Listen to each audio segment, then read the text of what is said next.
Alright, we get to explore this website while the client downloads. Okay, let's take a look at what the hell is going on in Rose Online. Rose Online consists of 7 vast planets, one of which is exploding.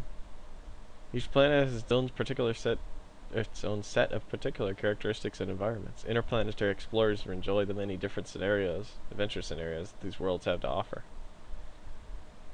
And isometric portraits of people.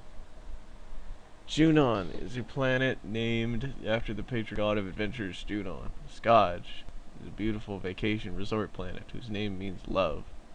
That is a very weird word to mean love. I thought this was going to be the violent alien planet from its redness before I noticed the heart. Hebarn, that looks like an artichoke. A planet which was wrested away from the goddess Aru by the evil god. Okay, that looks like an evil planet. Oro, the planet of gold. Eldion, the planet in which ancient legends sleep, waiting to be awakened, with a giant tree on it. Luna, a marvelous planet that is full of mystery, and has a hole in it, and is Islamic. Karkia, a desolate planet characterized by its wasteland. Okay, so this one sounds okay. This one sounds cool. This one sounds weird. It doesn't look like a beautiful vacation resort planet. It's all red. I don't know how it would be beautiful on the surface. Just the goal of Rose Online is to gain a sense of your purpose as a visitor to this universe and take an active part in the ever-evolving storyline. Depending on your adventures and actions, you may take part in the central story or go off on your own adventures. There are various protect people. Nah. But we're probably just gonna kill a small thing and then kill a bigger thing and collect items that are of no use but to sell. Okay, so I don't really care about the storyline anymore. Let's go with how do I start out? Oh, I download the client and then I install it. Awesome. That's helpful. Character creation. But I like to start the... Okay. This is... Okay. The graphics are kind of nice. But really what I actually care about in this part is how the classes work. Alright. This is a... Interesting. The first thing they show me is merchant class. Dealer. Alright. Let me guess, can they set up little shop carts? What are the bourgeois? The bourgeois trade skills enhanced are mercenaries. Mercenaries? Can the mercenaries fight? Bourgeois to go down to town. Okay, so you start off as a dealer, and then at level nuh, you turn into a bourgeois, or you turn into an artisan.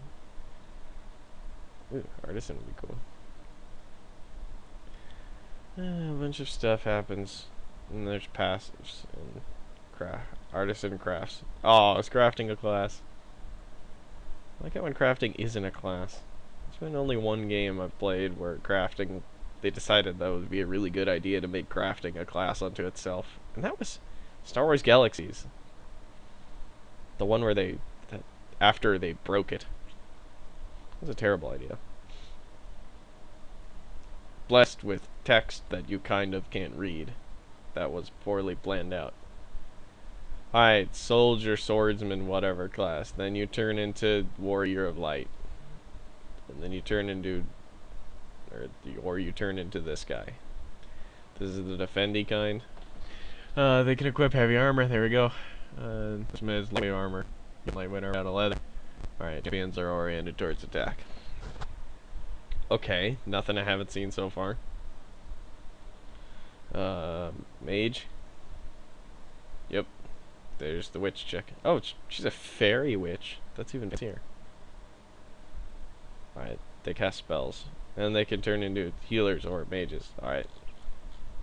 They start off doing a little of both. I imagine.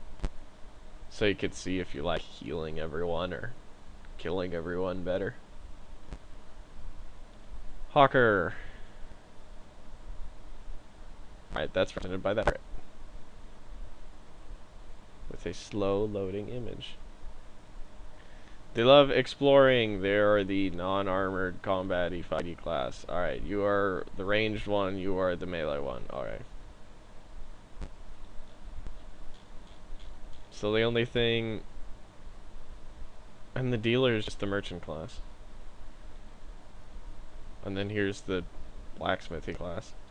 And here's the focusing on shopping class. Oh. Focusing on shopping with mercenaries. Okay, this seems like the most different from anything. Okay, so that could be something. That could be something worth checking out. Oh, next time we'll see. I'll figure out my system for deciding what kind of character I'm gonna make. Alright, class of skills. What's a tuning system?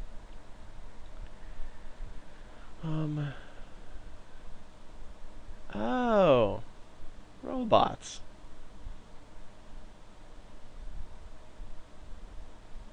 Oh. Whoa, what? Oh, when I click cart, I was expecting a store cart. Okay, that's pretty cool. Okay, so this is fantasy steampunk nonsense. You can tell that the first time I tried to play this game, I never got anywhere. During the steam shock period, the flight generators developed. As a flight, new epoch of culture exchange began, since humans could now travel between the planets at their convenience. In open-air ships! Hooray for atmosphere and space. Alright. Kind of... No. Wait. Okay. What kind of monsters are we gonna fight? Little green dude. Little bug dude. Plant dude. A pumpkin. A bee. A weird ant dude that looks like... Who am I thinking of? Like, it reminds me of Teddy Ruxpin for some reason. A Gundam bee. Hey. A whoopee. I don't really like that. A Valkyrie snail. A raccoon dude with a vest. A beetle dude that's not a beetle.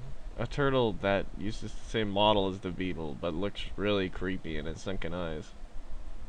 Crack! And then some kind of landlord Italian pig named Porky. Okay, that looks like these are like array of monsters. Alright. What's the most difficult monster I'll see? Not that I'll ever see these. An egg. A fire wizard dude. And a pig.